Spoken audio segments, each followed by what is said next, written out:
Ah dear.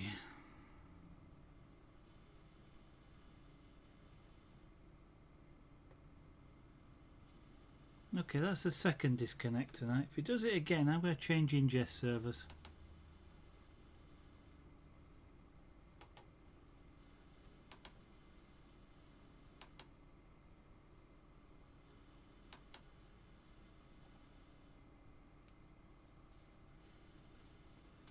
That's annoying. Twitch, stop it.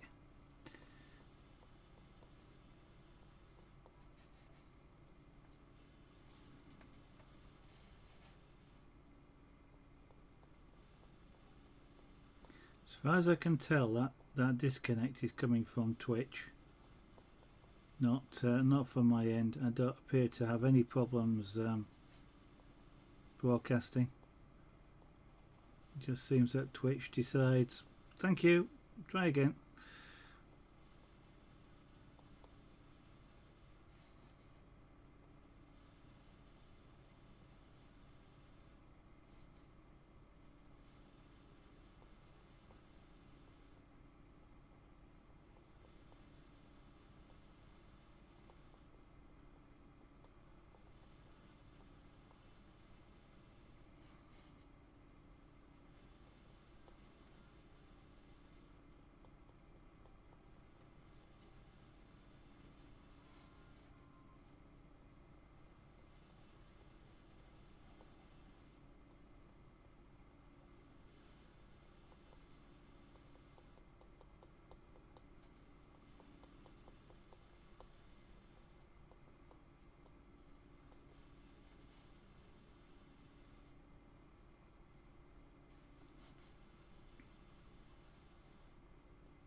Just work a bit of detail just to work out what whether or not to actually put it. Well, I am putting it in, so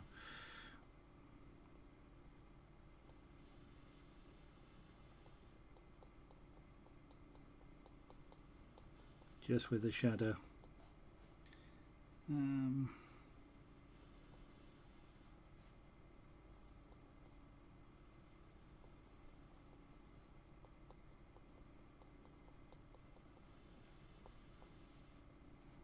Now this shadow almost certainly isn't dark enough, but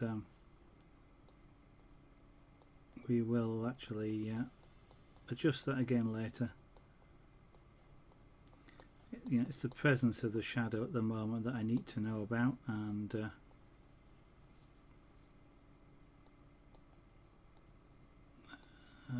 roughly where it lies, and then we can always say work on the shadow, darken it down afterwards when we've got a better idea of the rest of the values of light and dark around the elephant itself.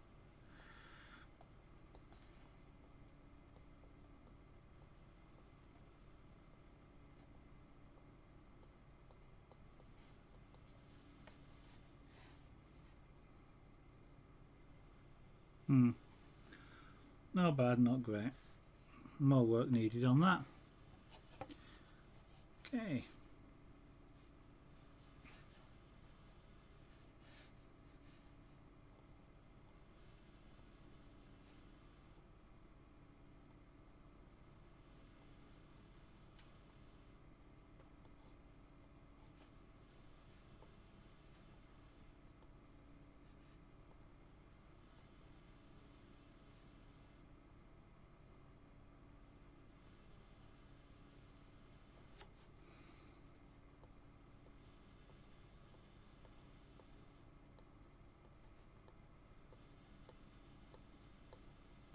So now do some more work. I'm just dotting around really. There are a couple of reasons for that. One is it stops me being bored with what I'm doing. Not that I am likely to get bored at the moment, but it just it helps stop that. And the second one is, as being mentioned earlier, it keeps giving you a different perspective of things. If you leave an area, come back to it, then you get a slightly different perspective as you come back to it, and you can start to see things that need work, shall we say.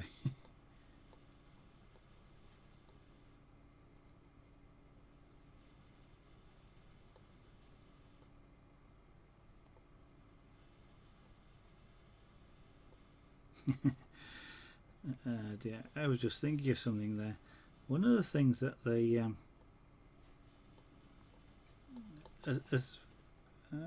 when I was doing sales, one of the things that the teachers selling wise is you don't point out mistakes, you don't sort of point out problems of doing it, and in a way I'm kind of doing that to you guys. Look, this is a problem I've got. This is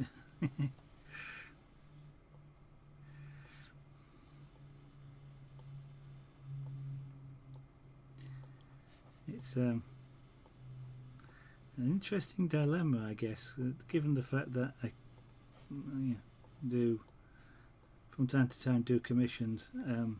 Here I am pointing out myself making mistakes, and anybody who might be interested in commissions get to see me make lots of mistakes. Hopefully they get to see me correct them though, but it is an interesting challenge, because of course that's part of the broadcasting is for you guys to see everything, including if I mess something up, that I fix it and stuff like that.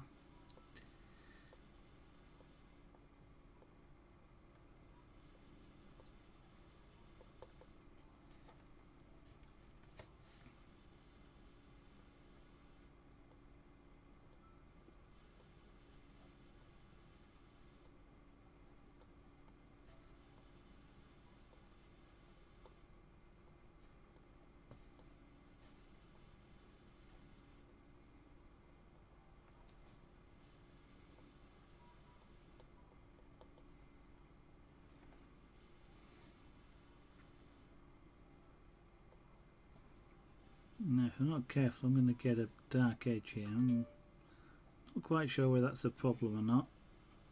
And he says, talking about pointing out problems. Problem as in it's not quite the shade I want, or something like that, more than, hey, it's a glaring mistake and you've ruined it and that sort of thing. It's not that sort of mistake or that sort of problem to solve. Yolanda W, thank you very much for following the studio this evening. Everybody that does, and yourself as well, thank you. I do appreciate everybody that does, sir. Yeah, it is, I think.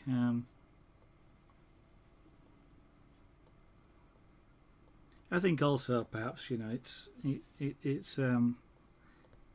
kind of a bit of an honesty thing, really, and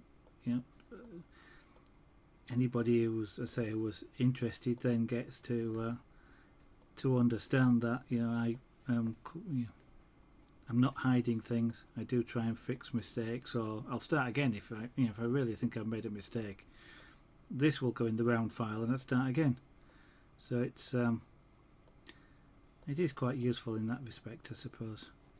I know people don't like making mistakes on stream. A few people have said that, but you know what? It's art. I won't say mistakes, but misadventures or the happy event or that occurs, can change things. And I think it's part of art. And I don't know, if people expect you to be 100% perfect, if they're buying a piece or something like that, then maybe they're not after art, really.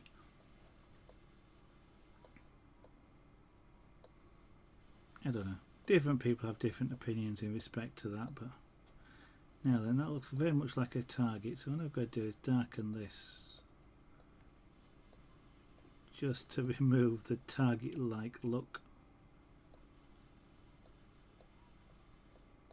It's not so much the centre bit, it's the darker bit, the outside bit, which is darker than it should be in relation to the inner elements. Colour, here the shades, it's all relative to each other. It's not necessarily that something is darker than it should be. It's per se, in terms of exact lightness and darkness, it's that it's darker in relation to something it's next to, that it shouldn't be.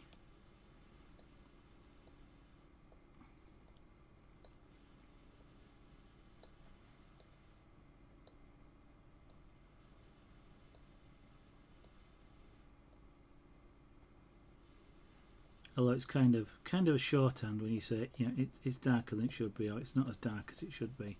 It really is sort of almost, or I'm using it like a shorthand in that respect.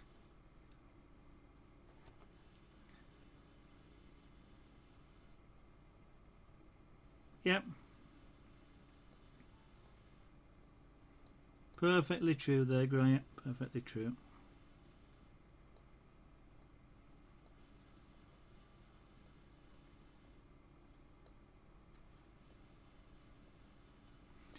Mind you, sometimes it's that happy accident that makes the difference.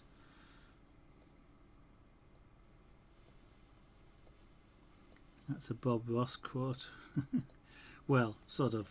It's a Bob Ross-ish sort of comment.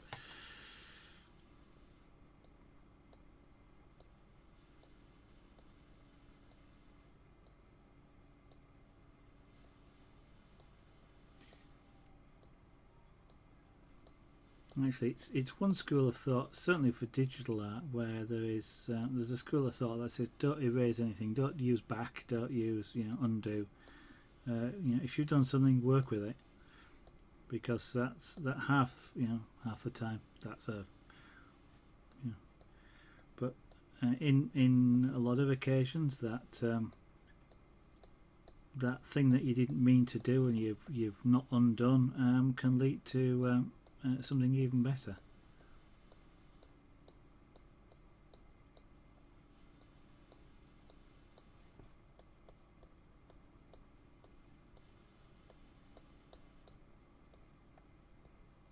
Right, I am trying here just to fade this out a little bit.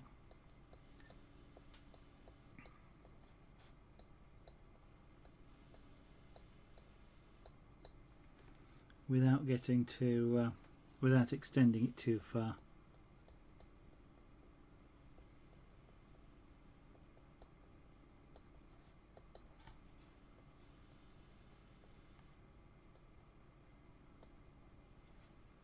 If I extend it too far, then it takes over the whole of the image, or so the whole of the trunk anyway.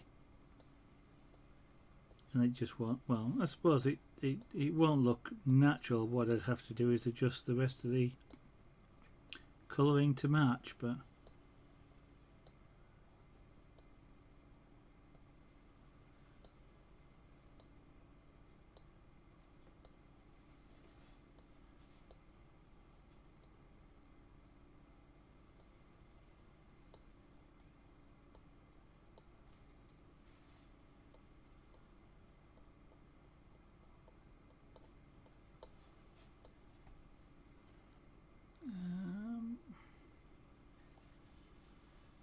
go this way a little bit.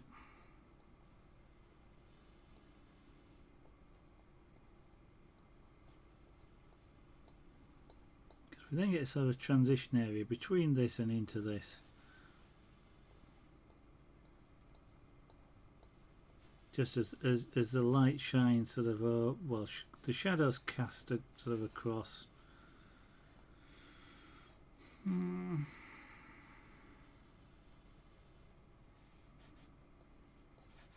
Not particularly strong. Not particularly strong. We'll leave it as it is. I won't carry it over too far.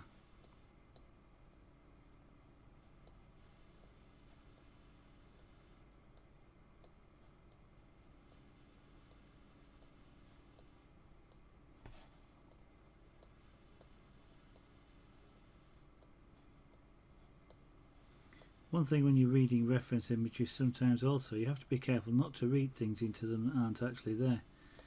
Again, your expectations. It's rather like, you know, like the saying, paint what you see, not what you think.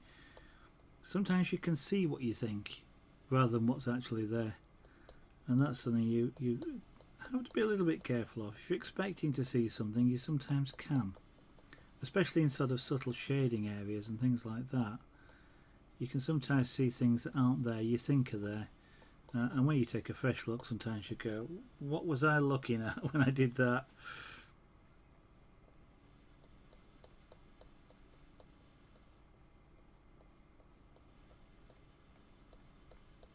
I can hear one of our pussycats downstairs. He's sat at our front door and he's meowing to come in.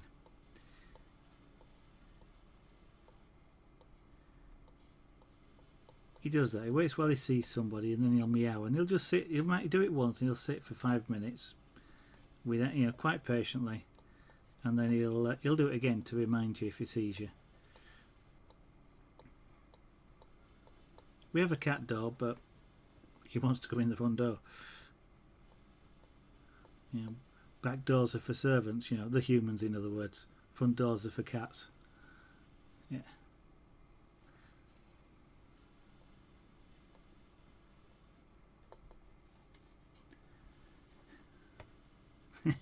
Indeed. Indeed, Graia. They're funny. I'm going to say they're funny animals. They are funny animals at times, and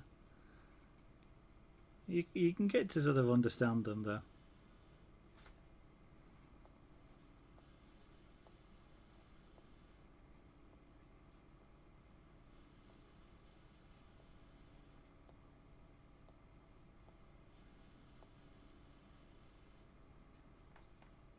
Or a level of understanding perhaps is the better one. I don't know if anybody ever understands cats.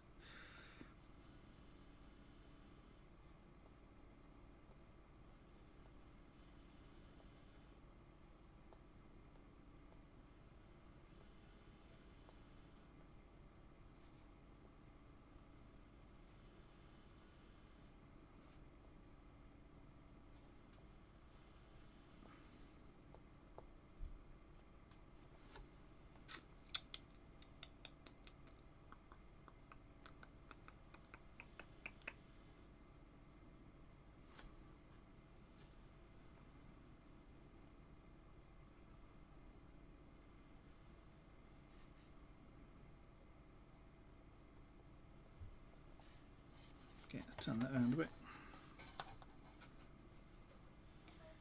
And I shall try and... I've just realised you're getting a great big white light over me, aren't you, like that there.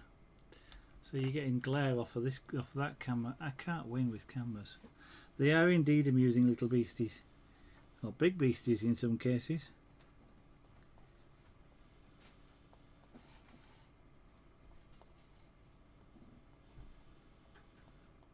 I wonder if he's going to visit us this evening.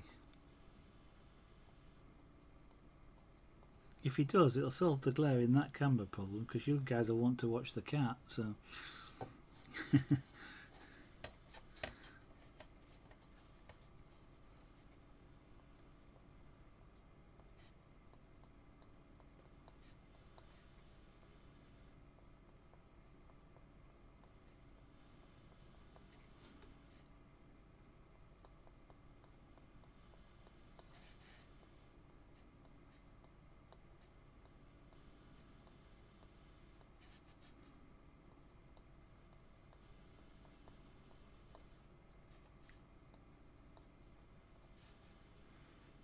Yes, what do you do about there? Let's apply a little bit of this